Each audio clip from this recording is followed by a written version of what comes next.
சாகா வழங்கும் spoken English course.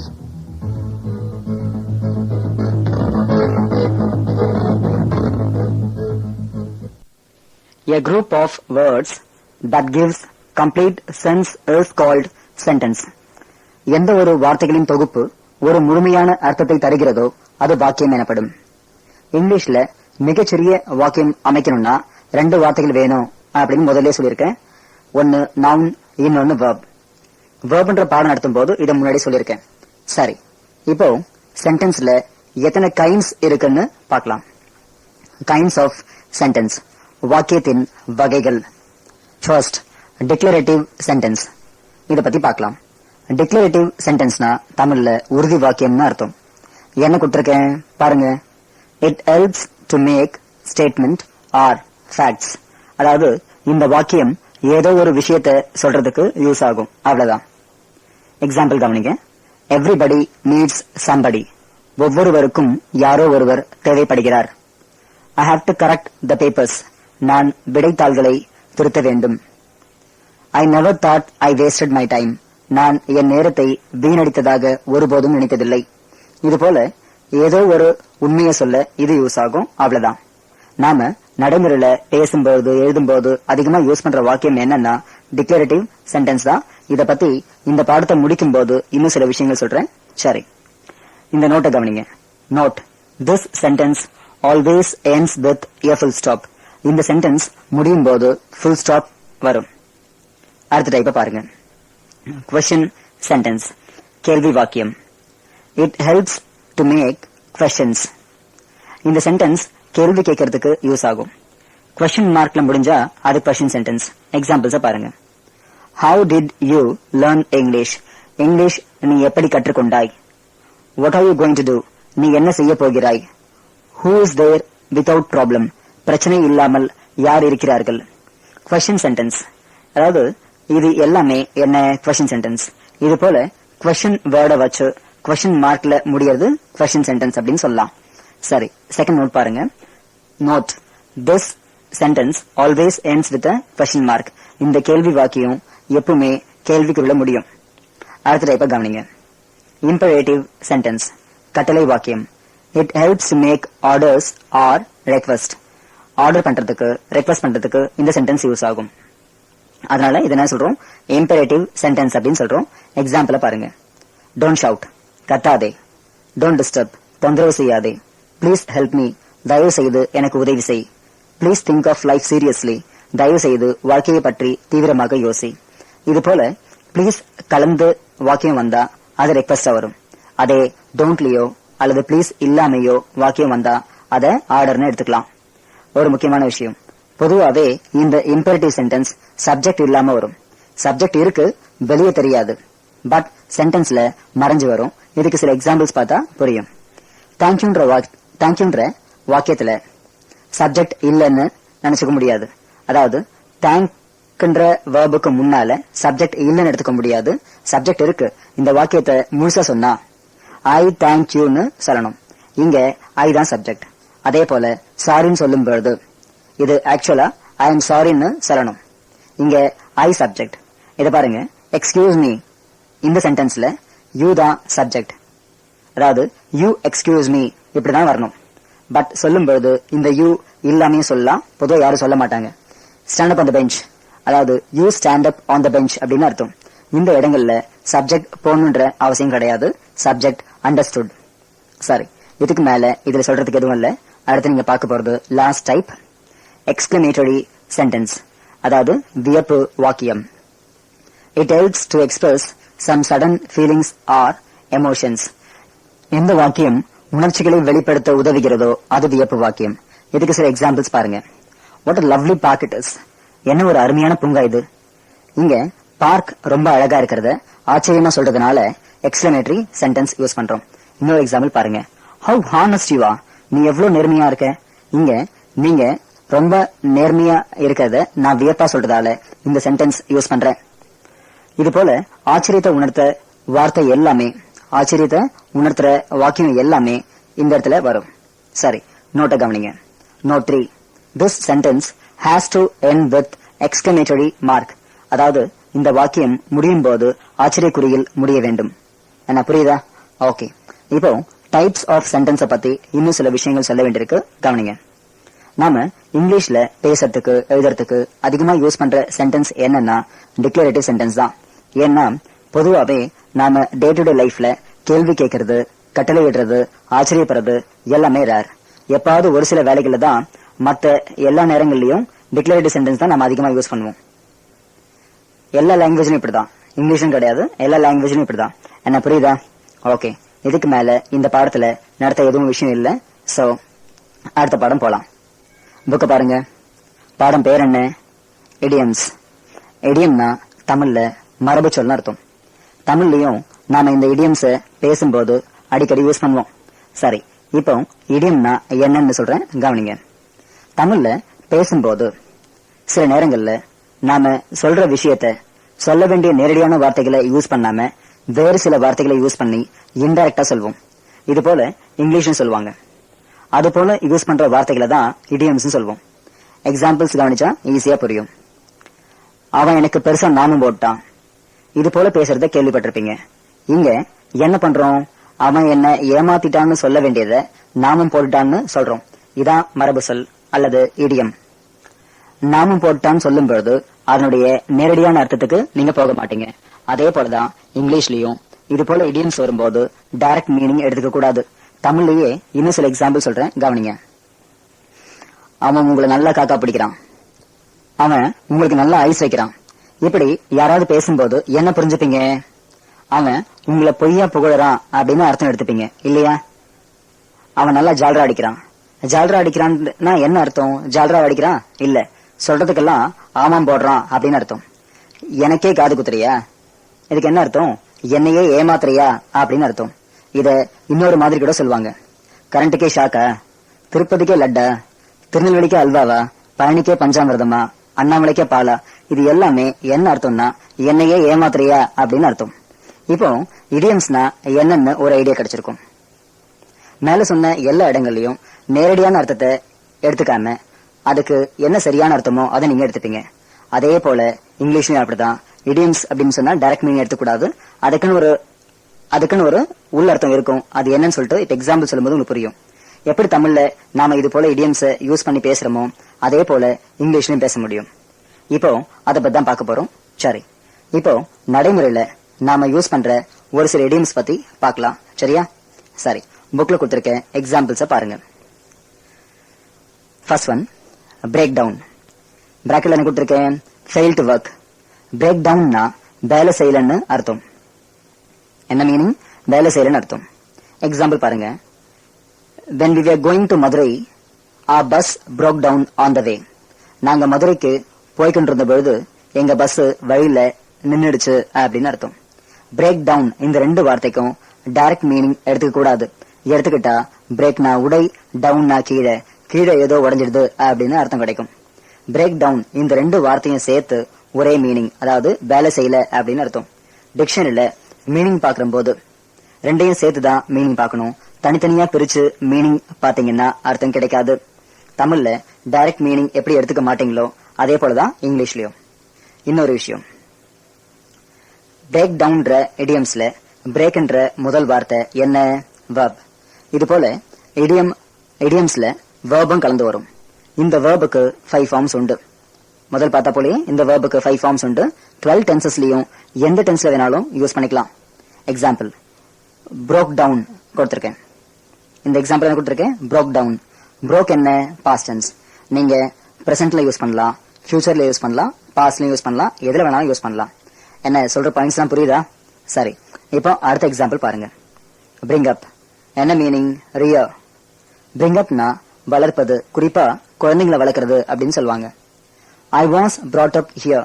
நான் இங்கே வளர்க்கப்பட்டேன். இது past tense. இங்கேயும் bring up ரெண்டும் சேர்ந்து ஒரே மீனிங். bringக்கு தனியா, upக்கு தனியா மீனிங் பார்க்க கூடாது. அடுத்த எக்ஸாம்பிள் பாருங்க. carry on மீனிங் என்ன? continue. carry onனா தொடர்ந்து செய் அப்படின்னு அர்த்தம். sorry for the disturbance, you carry on. தொந்தரவுக்கு மன்னிக்கவும், நீங்கள் தொடருங்கள் அப்படின்னு அர்த்தம். இந்த carry onன்ற இடியம் நீங்க கேள்விப்பட்டிருக்கலாம். ஓகே, அடுத்து இத பாருங்க. call off. call offனா withdraw அப்படின்னு அர்த்தம். என்ன withdrawn அர்த்தம் தமிழ்ல வாபஸ் வாங்கு அப்படின்னு மீனிங் கிடைக்கும். எக்ஸாம்பிள் பாருங்க, the workers have called off their fast, அதாவது தொழிலாளிகள் உண்ணாவிரதத்தை வாபஸ் வாங்கியிருக்கிறார்கள் அப்படின்னு அர்த்தம். சோ கால் ஆஃப்னா withdrawn அர்த்தம். give up, give upனா என்ன மீனிங்? abandon. give upனா ஒரு பழக்கத்தை அல்லது வழக்கத்தை கைவிடு அப்படின்னு அர்த்தம். I am trying to give up smoking, நான் புகை குடிப்பதை கைவிட முயற்சி செய்து கொண்டிருக்கிறேன் அப்படின்னு அர்த்தம். இங்க கிவ்னா கொடு, அப்னா மேலே அப்படின்னு எடுத்துக்கூடாது. சரி, அடுத்ததை பாருங்க. go through, go throughனா read அப்படின்னு அர்த்தம். தமிழ்ல படின்னு கிடைக்கும். எக்ஸாம்பிள் பாருங்க, I did not go through the agreement well, நான் ஒப்பந்தத்தை நன்றாக படிக்கவில்லை அல்லது சரியாக படிக்கவில்லைன்னு சொல்லலாம். இந்த எக்ஸாம்பிள பாருங்க, get through, pass. get throughனா தேர்ச்சி பெறுன்னு அர்த்தம். Almost all the students got through the exam, ஏறக்குறைய எல்லா மாணவர்களும் தேர்ச்சி பெற்று விட்டார்கள். அடுத்து பாருங்க, கீப் அப், கீப் அப்னா மெயின்டைன் அர்த்தம். பொதுவாவே குழந்தைங்க நல்ல மார்க் வாங்கினா வெரி குட் கீப் இட் அப்னு சொல்லுவோம். என்ன சொல்லுவோம்? வெரி குட் கீப் இட் அப்னு சொல்லுவோம். என்ன அர்த்தம்? நல்ல மார்க் வாங்கியிருக்கேன், இதையே தொடர்ந்து எடுக்க பாரு அப்படின்னு அர்த்தம். கீப் இட் அப் அப்படின்னா இதை மேல வை அப்படின்னு அர்த்தம் எடுத்துக்கூடாது. சரி, புக்ல இருக்கிற எக்ஸாம்பிள பாருங்க. Very good keep it up, இப்ப இதுக்கு என்ன அர்த்தம்? நல்லது, இதையே மெயின்டைன் பண்ணிக்கோ அப்படின்னு அர்த்தம்.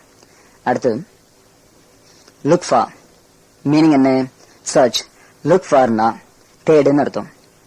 I am looking for human being, நான் மனிதனை தேடிக்கொண்டிருக்கிறேன்.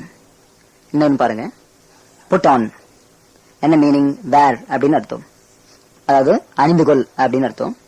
B put on shirt and pant everyday, நாங்கள் ஒவ்வொரு நாளும் சட்டையும் பேண்டையும் அணிந்து கொள்கிறோம். இன்னொன்னு பாருங்க, புல் டவுன், புல் டவுன் அப்படின்னா டெமாலிஷ் அப்படின்னு அர்த்தம். புல் டவுன்னா டெமாலிஷ் அர்த்தம், தமிழ்ல இடி. எக்ஸாம்பிள் பாருங்க, the corporation will pull down the building next week, மாநகராட்சி கட்டிடத்தை அடுத்த வாரம் இடிக்கும். புல் டவுன்னாலும் டெமாலிஷ்னாலும் மீனிங் ஒன்னு. the corporation will demolish the building நோ சொல்லலாம், தப்பு இல்ல. இதே போல மேல சொன்ன எல்லா இடியம்ஸ்க்கும் பதிலா அந்த இடியம்ஸ்க்கு பக்கத்துல பிராக்கெட்ல போட்டிருக்க வேர்ட்ஸையும் யூஸ் பண்ணிக்கலாம், தப்பு இல்ல. அடுத்த எக்ஸாம்பிள் பாருங்க, புட் அவுட், புட் அவுட்னா எக்ஸ்டிங்கிஷ், தமிழ்ல தீயை அணை அப்படின்னு அர்த்தம். எக்ஸாம்பிள் பாருங்க, புட் அவுட் த ஃபயர், தீயை அணை அப்படின்னு அர்த்தம். இங்க எக்ஸ்டிங்கிஷ் த ஃபயர் அப்படின்னு சொல்லலாம், மீனிங் கரெக்டா வரும். சரி, அடுத்த இடியம் பாருங்க, புட் ஆஃப், போஸ்ட்போன். புட் ஆஃப்னா தள்ளி வை அல்லது ஒத்தி வை அப்படின்னு அர்த்தம். The elections may be put off, தேர்தல் ஒத்தி வைக்கப்படலாம். இத the elections may be postpone சொல்லலாம், தப்பு இல்ல, மீனிங் ஒண்ணுதான். ஓகே, இப்போ அடுத்து பாருங்க, டேக் பிளேஸ், என்ன மீனிங்? கண்டக்ட். டேக் பிளேஸ்னா தமிழ்ல நடைபெறு அப்படின்னு அர்த்தம். The final exam will take place as announced, இறுதி தேர்வு அறிவித்தவாறே நடைபெறும். என்னன்னு பாருங்க, kick the bucket, expire. Kick the bucket அப்படின்னா இறந்து போ அப்படின்னு அர்த்தம்.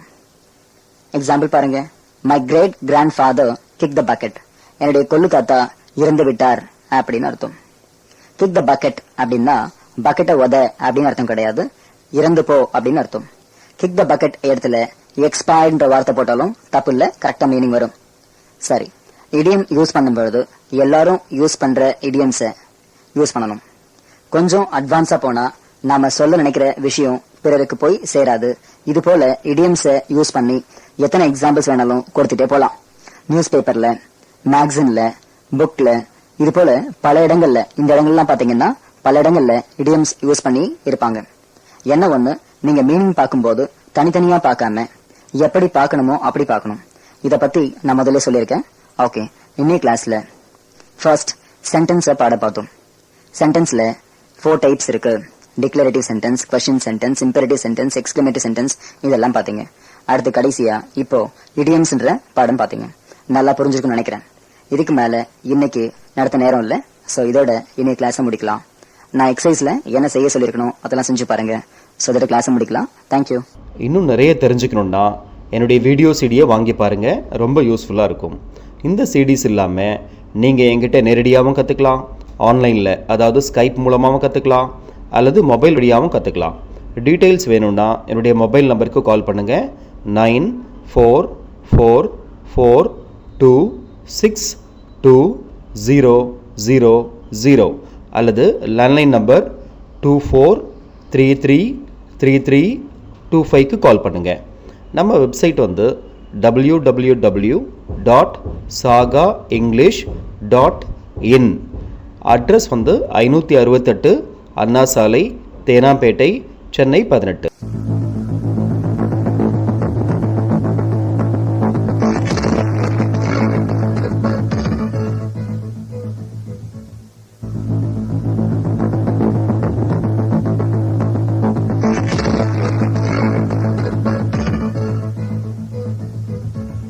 சாகா வழங்கும் ஸ்போக்கன் இங்கிலீஷ் கோர்ஸ்.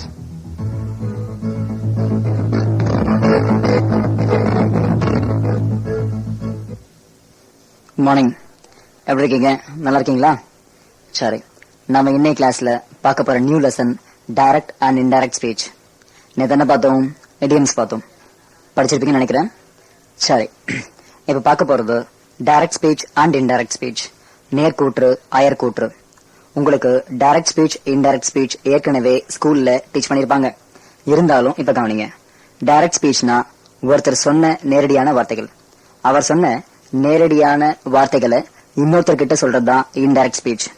ஒருத்தர் சொன்னதை இன்னொருத்தர்கிட்ட சொல்றதுதான் இன்டைரக்ட் ஸ்பீச். தமிழ்ல உங்களுக்கு இது எப்படின்னு ஏற்கனவே நல்லா தெரியும். இங்கிலீஷ்ல எப்படின்னு இப்ப நாம பார்க்க போறோம்.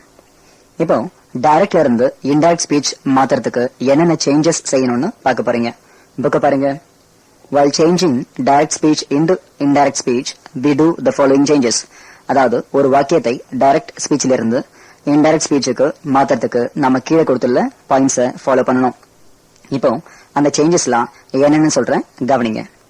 டைரக்ட் ஸ்பீச் லெஃப்ட்ல கொடுத்துருக்கேன், ரைட் சைட்ல இன்டைரக்ட் ஸ்பீச் கொடுத்துருக்கேன். சரி, ரைட் சைட்ல பாருங்க, ப்ரொனவுன்ஸ் சேஞ்ச்.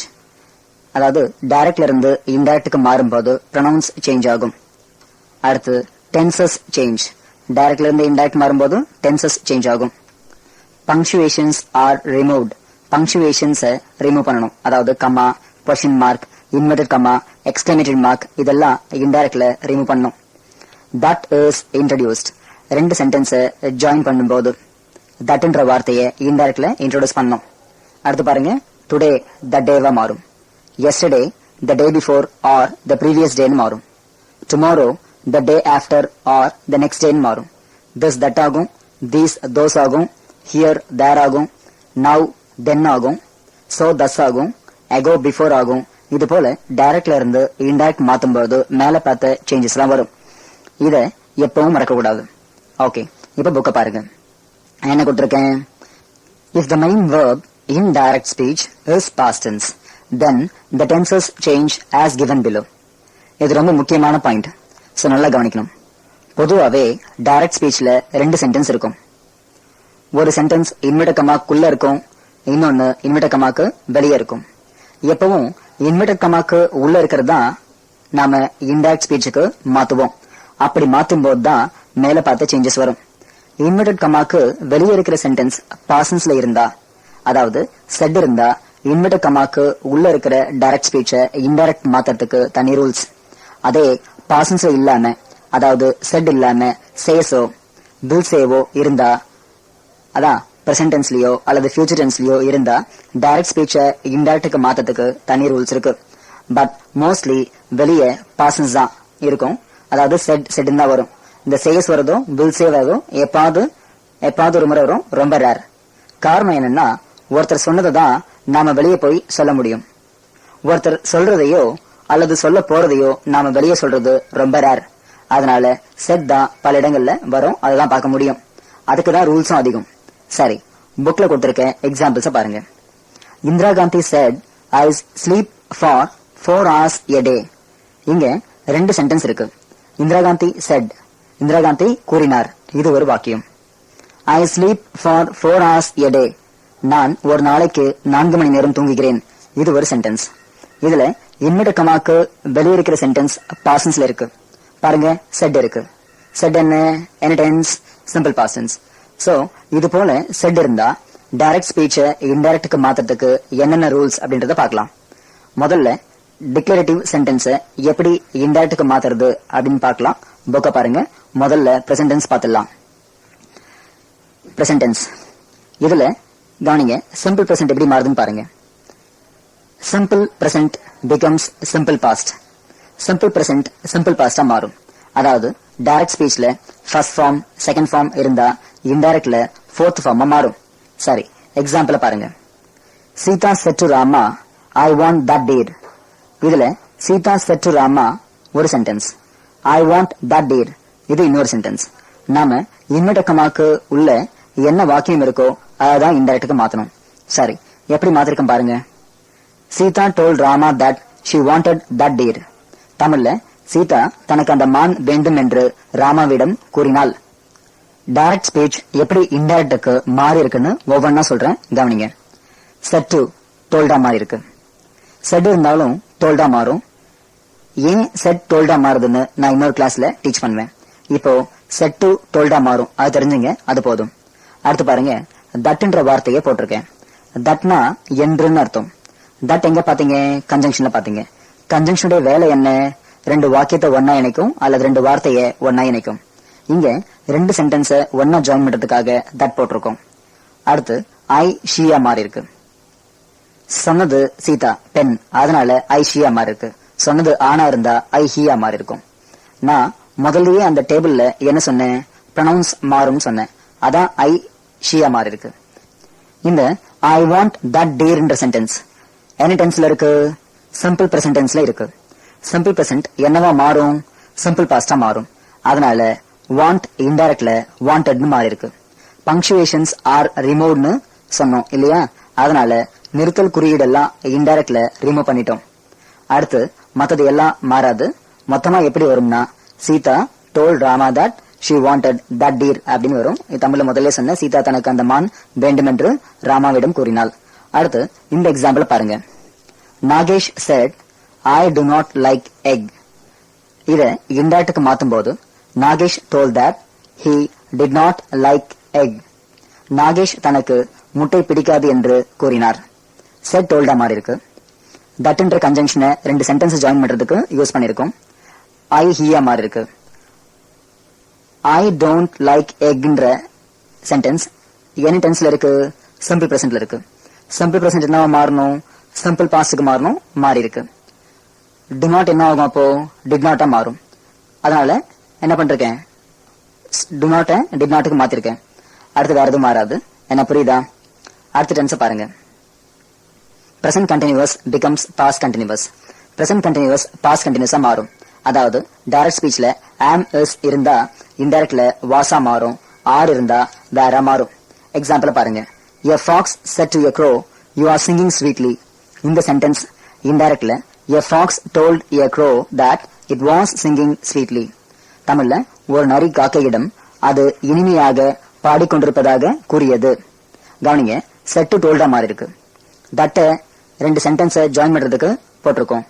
யூ இட்டா மாறி இருக்கு. இங்க யூ சிங்குலர், அதனால இட் போட்டிருக்கேன். அதே யூ புளுரலா இருந்தா தே வந்திருக்கும். ஏன் யூ இட்டா மாறி இருக்குன்னா என்ன? காகம். சோ என்ன, மனுஷங்க தவிர இதெல்லாம் என்ன வரும்? இட்டு வரும் இல்லையா? அதனால இட்டு போட்டிருக்கேன். இன்னொரு விஷயம், யூ சிங்குலர், அதனால ஆர் வாசா மாறி இருக்கு. அதே ஆர் புளுரலா இருந்தா தார் வந்திருக்கும். இன்னொரு எக்ஸாம்பிள் பாருங்க. The politicians said we are living for others.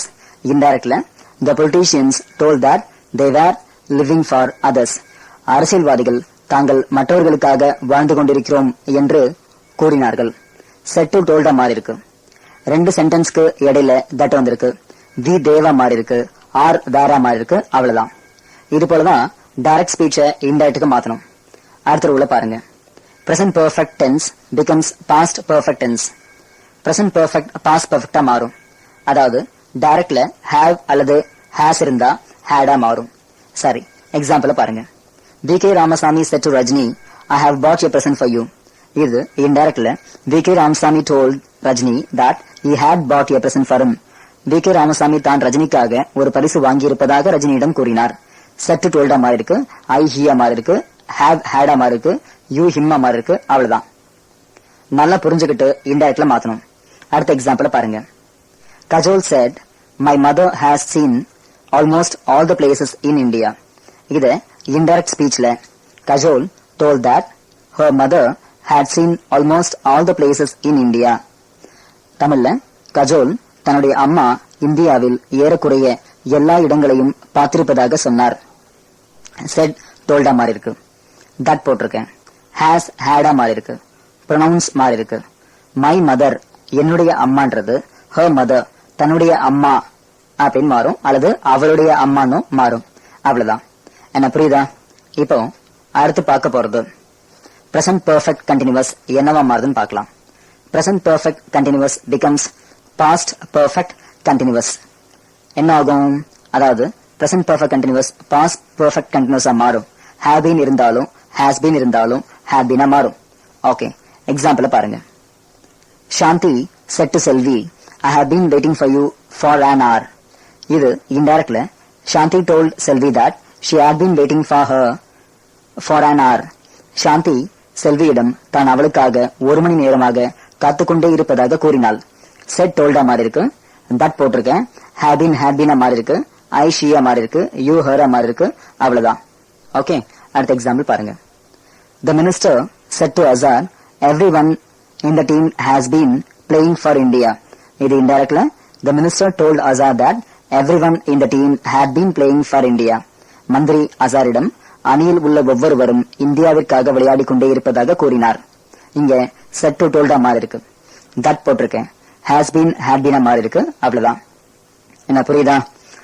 இது வரைக்கும் டைரக்ட் ஸ்பீச் பிரசன்ட் டென்ஸ்ல இருந்தா எப்படி இன்டைரக்ட் ஸ்பீச்ல மாறும்னு பாத்தீங்க. என்ன பாத்தீங்க? சிம்பிள் பிரசன்ட் சிம்பிள் பாஸ்டா மாறும். பிரசன்ட் கண்டினியூஸ் பாஸ்ட் கண்டினியூஸா மாறும். பிரசன்ட் பெர்ஃபெக்ட் பாஸ்ட் பெர்ஃபெக்ட்டா மாறும். Present perfect continuous past perfect கண்டினியூஸா மாறும் பாத்தீங்க. என்ன புரியுதா? ஓகே, இனி நாம அடுத்து பார்க்க போறது பாஸ்ட் டென்ஸ்.